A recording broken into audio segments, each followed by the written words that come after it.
Nós processamos o tempo linearmente. Adiante. Mas fora do nosso espaço-tempo, do que seria uma perspectiva em quarta dimensão, o tempo não existiria. E dessa vantagem, se pudéssemos obtê-la, veríamos que o nosso espaço-tempo é achatado, como uma única escultura, com a superposição da matéria em cada lugar que ela já ocupou.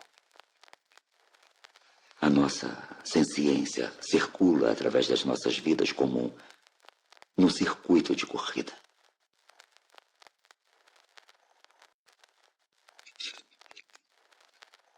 E tudo o que está fora da nossa dimensão é a eternidade. A eternidade nos olhando de cima. Para nós, é uma esfera. Mas para eles, é um círculo. Na eternidade, onde não há tempo, nada pode crescer, nada vem a ser, nada muda. Então a morte criou o tempo para cultivar aquilo que ela mataria. E vocês renasceram, mas dentro da mesma vida. E vocês sempre nasceram. Quantas vezes já tivemos essa conversa, detetives? Quem sabe? Vocês não podem lembrar das suas vidas. Não podem mudar as suas vidas. E esse é o terrível e secreto destino de toda a vida. Você está preso. Como num pesadelo no qual você vive acordando.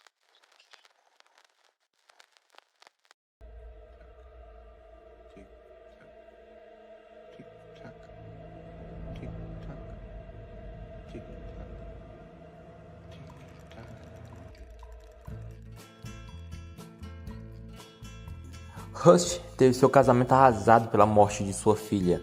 Com 2 anos, ela teve a vida interrompida por um caminhão. Esse trágico acidente o mudou permanentemente. Se tornou alcoólatra e se viciou em narcóticos.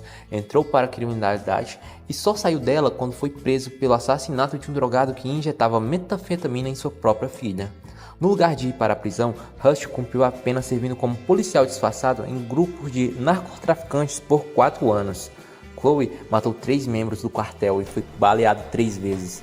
Após sua recuperação desse evento e também da dependência das substâncias em um hospital psiquiátrico, lhe é oferecido uma aposentadoria, mas ele recusa e pede para ser transferido para a divisão de homicídios em Louisiana. O Rust, assim como Donnie, enxerga imagens que estão na linha tênue entre alucinação e visão. Em Louisiana, ele é confrontado com o caso de um ritual, o cadáver de uma prostituta presa a uma árvore, carregado de símbolos no corpo e no entorno. Quanto mais ele se aprofunda nas investigações, mais sóbrio fica. A série é dividida em 2 tempos narrativos distintos. O Rust e seu parceiro fazem um depoimento sobre o caso que investigaram há 17 anos. Neste tempo atual, eles estão depondo para os novos oficiais que o sucederam, pois um assassinato idêntico se repetiu. Nesta primeira investigação, Cole consegue chegar a 2 supostos assassinos, mas não se tem muito claro qual é o papel daqueles homens do acampamento no todo, pois Marsh mata-os em uma atitude de impulso ao encontrar crianças presas, abusadas e desnutridas em um depósito. Porém, ele logo percebe que aquela era apenas a ponta do iceberg. O que estava por trás daquele assassinato não era 1 ou 2 pessoas, mas uma seita satânica antiga que comandava instituições de alto poder político e social. Quando é apresentado evidências para reabrir o caso, Rust é impedido de prosseguir por pressão de forças externas do departamento, o que faz com que ele se demita. Porém, ele nunca deixa o caso. Prossegue todos esses anos investigando por conta própria, tentando descobrir quem é o Rei Amarelo mencionado pelas vítimas. E, com a ajuda de seu parceiro, ele finalmente consegue.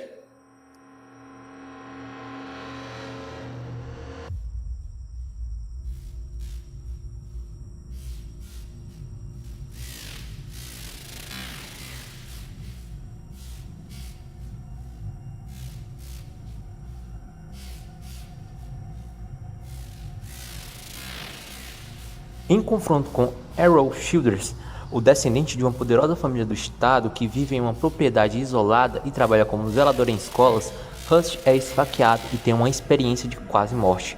Mesmo assim, ele consegue dar fim ao serial killer, dando-lhe um tiro na cabeça.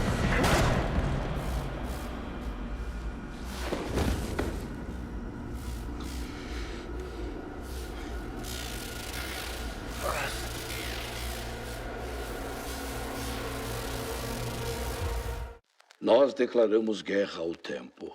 Declaramos guerra a Deus. E estamos criando um mundo novo. Sem tempo, sem Deus. E o que significa? Isso quer dizer que o que os homens têm adorado por milênios, o Deus que mantém tudo unido, que esse Deus nada mais é que o próprio tempo.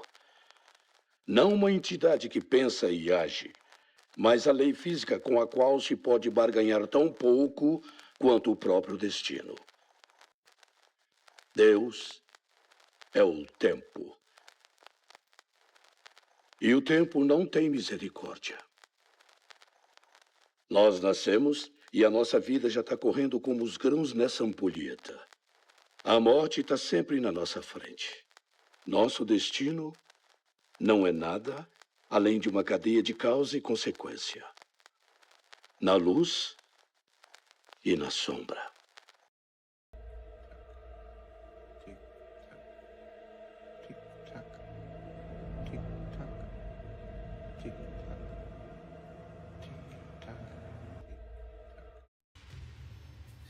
Na pacata, pelo menos aparentemente, e interiorana cidade de Winden, nasceu Jonas Cowand, um jovem loiro de olhos claros, de origem aparentemente simples.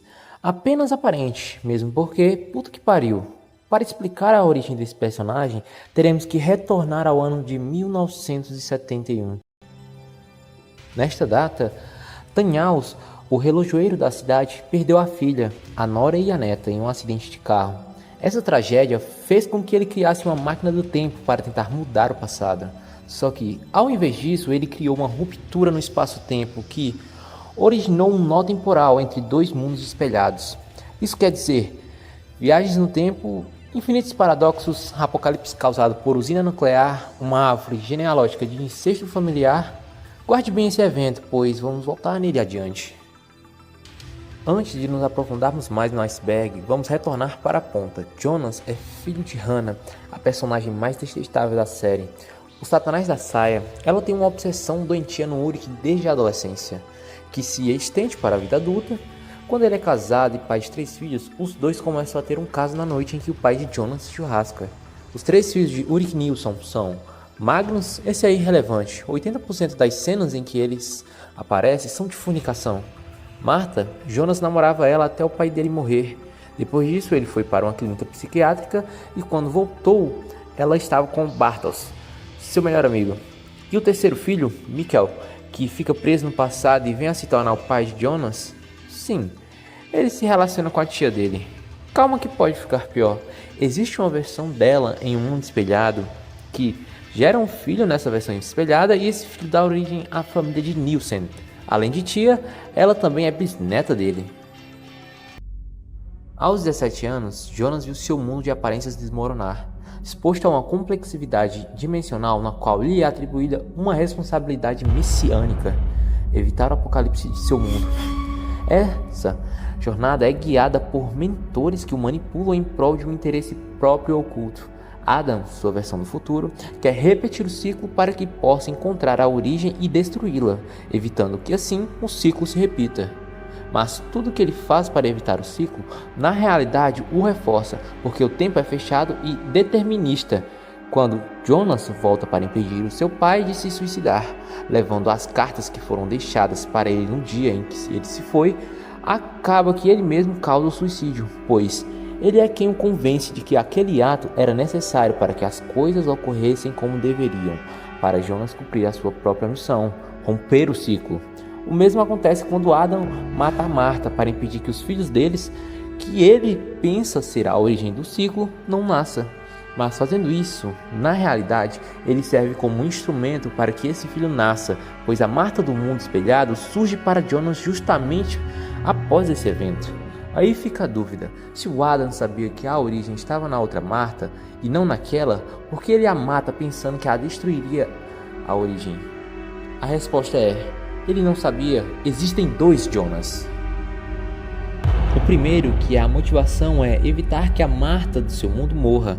No entanto, acaba que age como um peão sem entender muita coisa. Este morre no mundo espelhado. O segundo Jonas tem inicialmente a mesma motivação do primeiro, mas ele vai perdendo a esperança e ela muda. Ao invés de tentar consertar o ciclo, ele quer exterminá-lo, destruindo a origem e aniquilando definitivamente os dois mundos.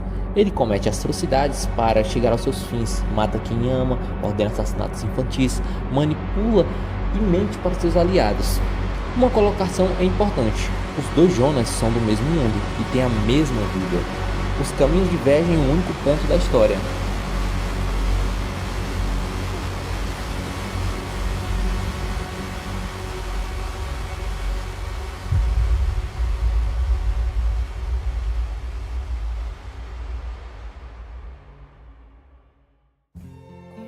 Após matar a Marta grávida e mais uma vez pensar ter rompido o nó, é revelado ao Adam a existência de um terceiro mundo, o mundo originário em que Thanos criou a máquina que rompeu com a ordem do universo, criando dois mundos que nunca deveriam ter existido.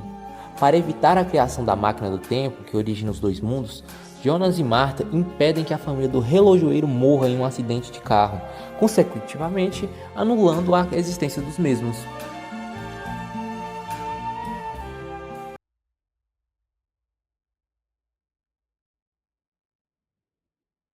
Você está se sentindo sozinho?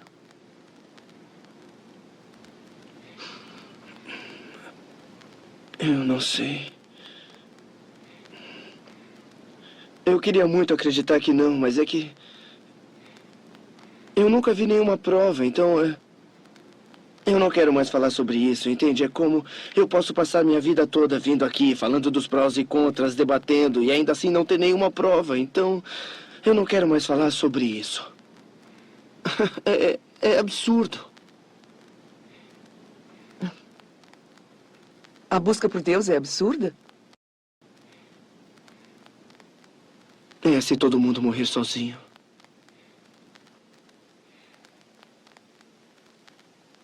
Eu não quero ficar só.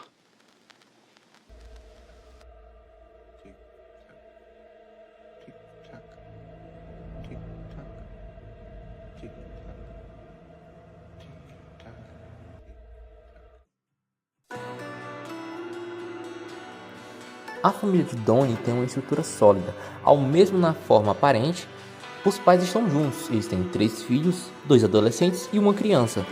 Parece uma família comum. O diretor é perspicaz em nos mostrar as nuances desta estrutura, logo na primeira parte do longa. E nenhum evento poderia ser mais simbólico para evidenciar isso do que um jantar em família. O pai e a filha discutindo política na mesa, Donnie e a irmã dele trocando farpas, a caçula perguntando o palavrão que escutou e os pais rindo em vez de repreender. O Donnie tem sérios problemas emocionais, regularmente consome remédios e vai a terapeutas. Uma turbina de avião cai no seu quarto em uma madrugada, mas Donnie não estava lá, pois andou sonambulando até o quintal e encontrou o homem fantasiado de coelho, que lhe diz que o mundo vai acabar em 28 dias. Esse período é crucial para que ele entenda o papel messiânico que deve exercer naquele universo. Neste espaço-tempo, ele se apaixona e vive um romance. Ele se reconcilia com a irmã, ele adquire conhecimento sobre viagem no tempo, começa a ter fé em Deus. Ele sofre a dor de uma perda.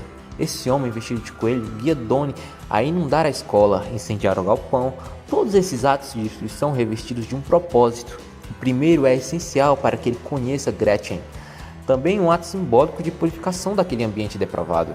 O segundo, para que o coach pedófilo fosse preso e a professora do concurso de dança fosse defendê-lo. e que a mãe dele substituísse ela, levando a senhora Darko e a filha caçula da família ao avião que dá origem à turbina. Donnie abre um buraco de minhoca que leva a turbina para o seu mundo original, onde, consciente de sua tragédia, ri até o último momento de seu sacrifício que reordena o universo. O Ouroboros, o Espiral, o Tríplice Nó, tudo é determinado. O livre-arbítrio não existe e todas as nossas ações se repetem de novo e de novo. É um ciclo infinito onde nada é solucionado. O começo é o fim e o fim é o começo. O homem é livre para fazer o que quer, mas não para decidir o que quer. Todos os nossos esforços para tentar corrigir esse ciclo de infinitas tragédias resultam nas mesmas tragédias, ou em tragédias maiores. Lutar contra o mal é tentar podar uma folha diante de uma floresta. Todo e qualquer surpresa é dolorosa, e toda experiência é uma nova tortura. Nascemos condenados ao sofrimento, azarados por nascimento. Se uma turbina de avião cair do céu, ela cairá logo no nosso quarto, como se Deus fosse uma grande plateia e nós os palhaços. O ser humano é um trágico acidente da evolução. Vamos perder quem amamos, vamos trazer sofrimentos a eles. Somos os desgostos dos nossos pais, os algazozes das nossas amantes, e todo alívio deste abismo que nos for dado nos será tirado. E seremos atirados em um abismo ainda mais fundo. A maldade está intrínseca no coração do homem. Todos traem. Todos escondem segredos. Somos peões em um jogo de tabuleiro que não sabemos as regras, entupidos por narrativas que nos distanciam desta verdade invisível. Até os mortos mentem para nós. Considerando essa realidade cruel em que fomos postos e que existe um Criador por trás de tudo, deveríamos estar declarando guerra contra esse Criador e não adorá-lo. Deveríamos estar profanando toda a sua criação, principalmente as mais belas e puras, pois são as mais mentirosas. Quando matamos alguém, não estamos fazendo um mal àquelas pessoas, estamos libertando-as. Todos esses personagens têm suas ações movidas por duas forças em comum: o amor e a perda. O Jonas age para tentar evitar a morte da Martha. O Donnie se sacrifica para evitar a morte da Gretchen e de sua família. O Rush desenvolve um alto senso de proteção pelas crianças e busca defendê-las a qualquer custo pela morte da filha. Ao mesmo tempo que essas forças atuam de modo edificante, também são corruptivas. O Rush desenvolve um olhar niilista da vida. O Jonas se torna um Adam, perde a esperança e age pelo extermínio. O ser humano tende a compreender o mundo de modo bidimensional: luz e sombras, medo e amor. O mundo de Jonas e o mundo da Martha. Um dono leva seu gato ao veterinário para fazer uma cirurgia. O médico injeta seringas no gato, faz procedimentos dolorosos para curá-lo. O que o gato vai pensar do dono nessa hora? Esse sujeito é um desgraçado. Isto porque a inteligência do gato é ilimitada para entender os desígnios do homem. Por isso, existem verdades que nosso intelecto não alcança e que só nos são reveladas através da graça. Todos os personagens têm esta revelação. Rush, segundos antes de ter a experiência de quase morte, onde ele tem um contato com a filha e o seu pai, vê uma espiral, mas diferente das outras. Essa espiral é verticalizada, um tornado. Esta verticalização representa justamente esse elemento de transcendência. Jonas descobre, por meio de uma revelação, que a tríquetra note aqui os três nos dois símbolos, número que carrega o simbolismo metafísico da Trindade, não era apenas passado, presente e futuro, mas sim um terceiro mundo, o mundo original, que está fora do ciclo. O homem fantasiado de coelho tem um papel muito associado à terceira pessoa da Trindade. Ele é uma força invisível que guia Donnie para o caminho que ele próprio chama de caminho de Deus. Revela o seu chamado a este sacrifício. Essa ideia de caminho de Deus também é bem presente em Darkpor, por meio da medalha de São Cristóvão, que é o padroeiro dos viajantes. Então, esses três protagonistas passam por essa transformação, de um estado de desesperança completa para um estado de crença em uma ordem divina, em um propósito sobrenatural de Deus. Embora a percepção de escuridão do início esteja correta em partes, ela nunca jamais vai conseguir se sobrepor completamente à luz.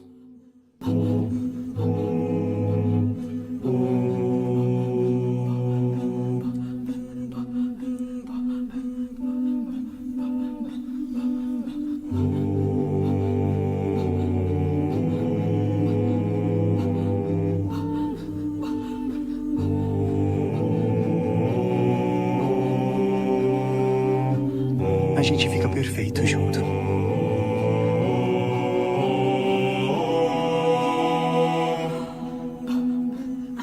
Nunca duvide disso.